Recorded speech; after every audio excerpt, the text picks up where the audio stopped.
This is a budget for people who aspire to work hard and get on. George Osborne has just delivered the 2013 budget to the House of Commons against the backdrop of economic stagnation. Growth is flatlining and the government's original debt targets are in tatters. The Chancellor wants to use cuts to government departments of around £3 billion to help fund the new capital projects that he hopes will get the economy going again. And corporation tax is set to be cut to 20% this year, 1 year ahead of target. But is this a budget for British business?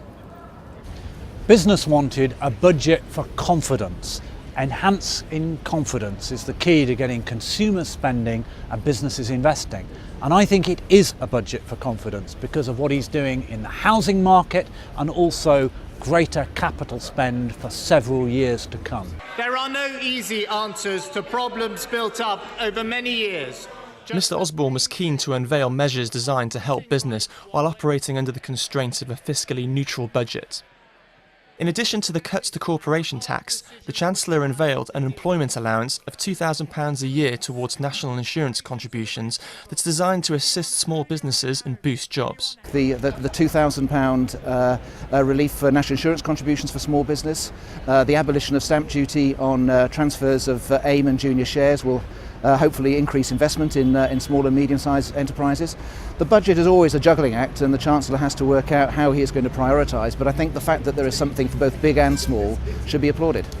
But while business leaders were pleased with the cut in corporation tax and the measures designed to cut the cost of employing staff, small companies and retailers were hit by the failure to cap or freeze business rates. There's a lot of pressure on the high street. There's a lot of retailers with not enough consumer spending, with a lot of stores meant for more consumer footfall. And they're suffering from the property taxes, the business rates, that for them is almost a bigger issue than corporation tax. Now the smaller retailers will gain from the cut in jobs tax, but the bigger retailers won't. So I would have liked to have seen a reduction in a business rate increase. I think business community would always think that more could have been done.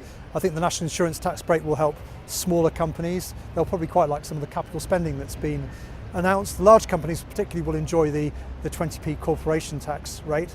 I think the one big disappointment actually in this budget was that the Chancellor didn't say more about how he intends to make this flagship funding for lending scheme, which is operated by the Bank of England, designed to lower the cost of lending to small companies in particular. That they don't seem to have really worked out how to crack that. The scheme's working very well in getting money into the mortgage market, but not very good at getting money to SMEs. And I think there's still a lot of work to be done on that, getting that credit line flowing to small business. Labour leader Ed Miliband called this more of the same from a downgraded Chancellor. But one thing Mr Osborne won't do is borrow more to boost growth. Well, I think what you saw in the Chamber today is a Chancellor who's trapped politically and economically. There's no money to spend. Politically, he's boxed into a coalition. He can't move to the left or the right. He's basically, this was effectively a man who's crossing his fingers and hoping something turns up. Now, of course, the downside of that is he's been hoping that for the last 3 years and nothing's happened. You know, it's more of the same.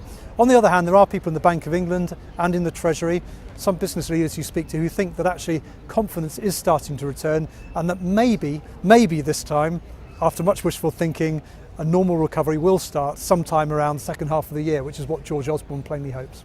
Some businesses would have liked more help from this budget, but the Chancellor's hands remain tied by the lack of funds at his disposal. One thing remains clear though, his message hasn't changed. The austerity path is still the right one and he has no plan B when it comes to the economy. Daniel Garrahan, Financial Times, Westminster.